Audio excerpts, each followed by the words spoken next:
right now, I want to transition to Hollywood, which I am a minute part of. Um,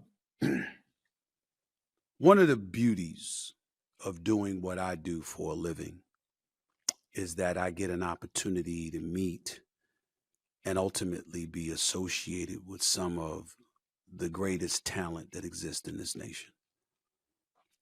And they come in all shapes, forms, and sizes and various professions.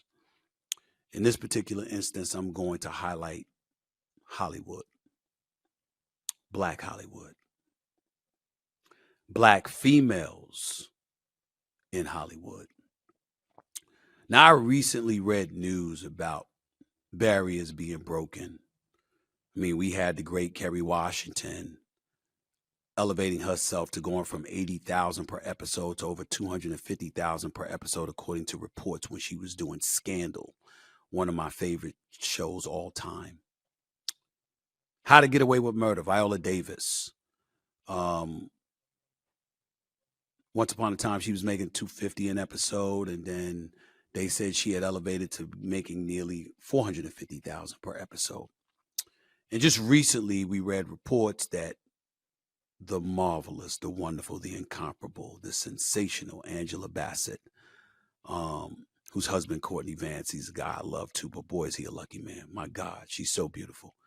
And women just need to take notes from her. I mean, just look at her. You need to take notes. But I won't focus on that too much. What I'll say instead is that she's a sensational actress. We know what kind of a job she did in Malcolm X. We know what type of job she did in What's Love Got to Do with It, playing Tina Turner. We know all of the marvelous roles that she's been. But now on 911, not only as a lead actress, but an executive producer on the show, she's broken barriers because now it's reported she's going to be making more than 450,000 per episode. But there's always a few. Just like with the men, there's Morgan Freeman, there's Will Smith, there's Denzel Washington. They stand out above the crowd, but the vast majority of others, you heard Terrence Howard recently complaining about the kind of stuff that transpires in Hollywood. Taraji P. Henson is another matter. She's another matter. Because she recently spoke as a guest being interviewed by Gayle King on Sirius XM. Taraji P. Henson became very, very emotional when asked if there is any truth to reports that she is contemplating giving up acting altogether. Listen to what this woman had to say. Now, we could sit up there and go off, and we could say, come on, come on, come on, but I don't want to hear that shit.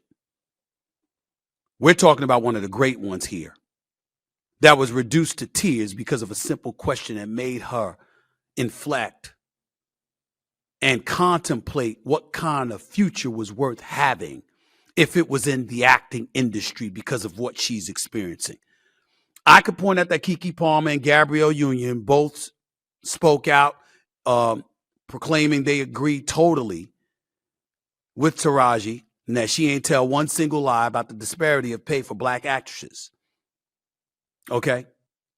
And I, for one, can tell you that because Black actresses have been telling me that for years. The list goes on and on about the multitude of actresses who have spoken about the disparity in pay. What was Gabrielle Union paid when she was in Bad Boys 2 with Will Smith and Martin Lawrence? I know they were paid at least $20 million. I don't think she got one. I think that might be pushing it. She was damn near the star of the movie. Bad Boys 2 was a hell of a movie, and she was damn near the star. Her role was just as prominent as those two. And still, the disparity. Keke Palmer's qualified. She's been in this business since she was a child. She's qualified to make those statements. Vanessa Williams, both Vanessa Williams. Because there's two of them. The former Miss America and the other one. They've spoken out in the past, along with various others. And I think about the marvelous black actresses. I'm thinking about Gabrielle Union. You know how I feel about Sanaa Lathan. How about Regina King? How about Regina Hall? How about Vanessa Williams? How about, the list, Kerry Washington, Angela Bassett, who I just brought up, Viola Davis, Alfre Woodard. There's marvelous black actresses all over the place. With the skills, ability, and the draw, they certainly don't diminish the quality or compromise the draw of the films they participate in. The love, where is it? And why am I going off about this? Because you know what? Men need to speak up. Don't we talk about being leaders? Don't we talk about standing up and making sure that we highlight the plight of the desolate and the disenfranchised, those who are not in some of the privileged positions that we're in, even though we're not as black men? The challenges that a woman face, that a black woman face every single day. As somebody who was raised by 5 of them, I would know. I would know. And so when I hear the complaints and then I see the emotional reaction from a Taraji P. Henson, her, I'm like, if you screwing her over, who are you not screwing over? I'm just looking at some of these credits here. Taraji's credits. New Color Purple coming out Christmas. How about Hidden Figures? How about A Curious Case of Benjamin Buttons? By the way, received a Best Supporting Actress nomination for that. But how about Hustle and Flow with her and Terrence Howard? How about that? The Karate Kid, Think Like a Man 1 and 2. Yeah. The Family That Prays, remember her in that? Ice Age, Proud Mary, where she was an assassin, taking people out. Killed Danny Glover, by the way. What about TV show Empire?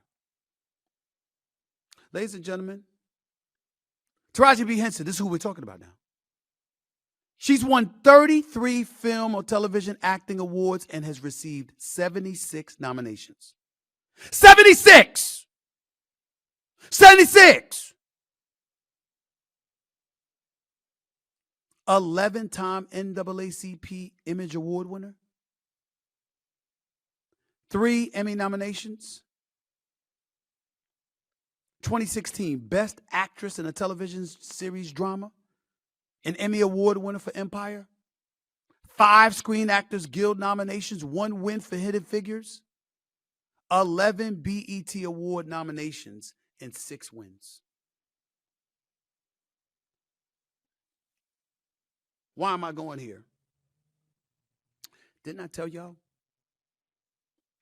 You remember when society as a whole was singing this mea culpa after George Floyd was murdered by the cop Derek Chauvin?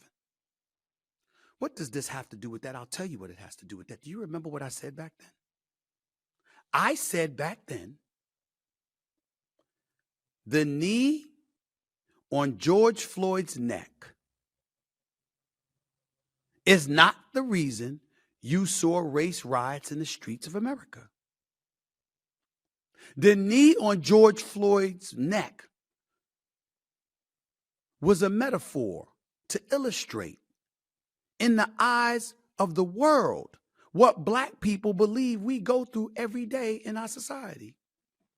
We consistently feel like there's a foot or there's a knee, proverbially speaking, on our necks, holding us back, limiting us from what we've earned. What we've earned. That's what she's talking about. She talked about how no matter what you achieve, and no matter how much people bloviate about you, and they sing your praises, and they talk about you, when negotiations roll around, you back down to here. And what I continuously say to everybody is, if white America is going through the same thing, we do not have a problem in this country. We have a problem in this country because we know that there's a disparity.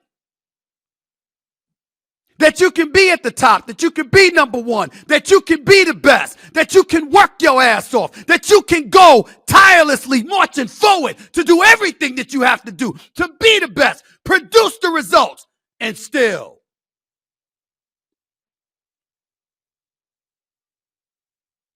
you get marginalized. You get held back.